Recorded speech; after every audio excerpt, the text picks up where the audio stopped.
billions of dollars. Presidents, oil executives, and construction tycoons. What started as a small money laundering probe at a car wash in Brazil would unravel into the biggest corruption scandal in Latin American history. It began in 2014, when investigators followed a trail of suspicious transactions tied to a car wash.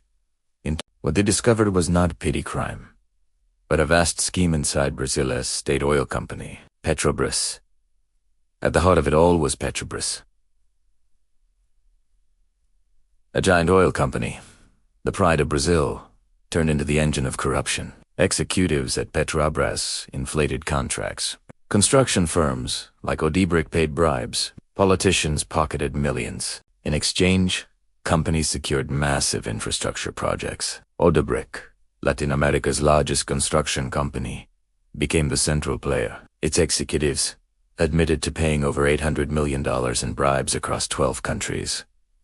No one was safe. Dozens of politicians across the spectrum were implicated. Former presidents Luiz Lula da Silva and Dilma Rousseff faced intense scrutiny. As Operation Car Wash expanded, arrests mounted. Top executives, senators, even party leaders were paraded in handcuffs on national television. At the center of the storm stood Judge Moreau, who led the crusade against corruption. To some, he was a hero.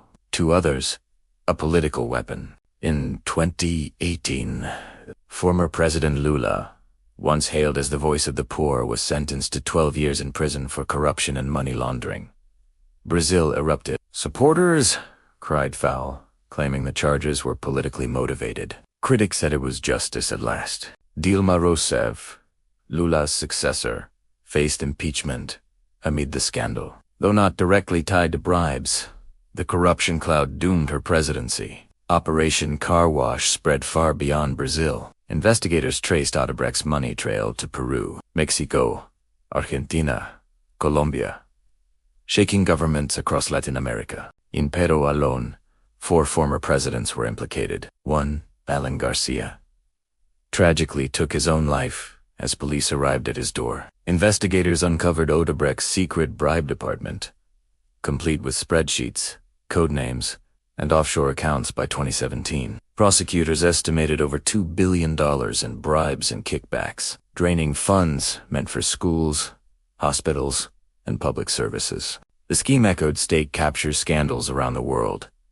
But in Brazil, the scale was unprecedented. Business and politics fused into one giant machine of corruption. Judge Moreau himself eventually joined politics as justice minister under President Jair Bolsonaro, sparking debate over his neutrality in 2021. Brazil's Supreme Court annulled Lula's convictions, citing judicial bias. The once disgraced leader returned to politics, and eventually to the presidency. But for many Brazilians, trust was shattered. Operation Car Wash revealed not just corruption, but how deeply it was woven into the nation's fabric. By 2021. The task force was quietly shut down. Its legacy remains. Dawson's high-lead billions recovered. Yet the political wounds run deep. The scandal became a case study in how corruption crosses borders.